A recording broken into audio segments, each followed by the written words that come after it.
Hello! So, I have 4 of these chicken pastil of Silong Kitchen. So, I'm trying this 4 flavors, so you don't have to. First one is the chicken pastil, the spicy flavor. So, I have high hopes for this because it's spicy. Oh, I can't open it. There you go.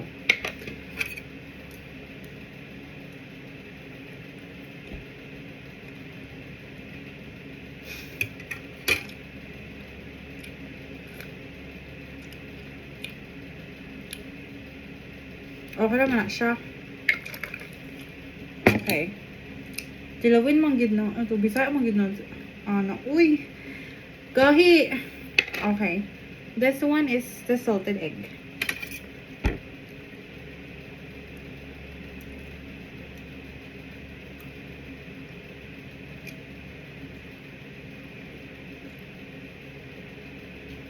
Yung flavor man na siya. Namigid ni.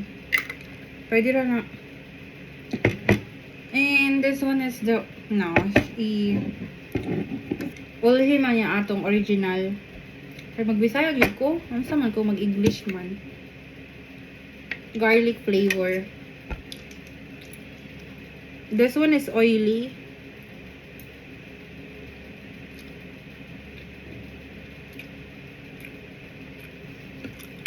Dindot niyo dami oy grasa.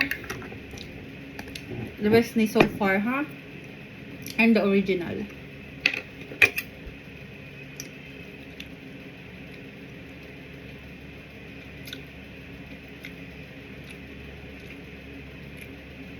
Ano yun ni? Ako number 1, garlic. Ako number 2, original. Number 3, egg salt. And spicy. Okay na na. So, there you go.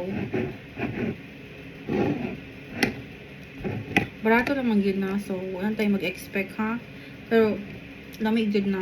Daghan man, it's 220 grams man og isa. Botelya ba? Siyempre, mo, ha? Bye-bye. See ya, ciao.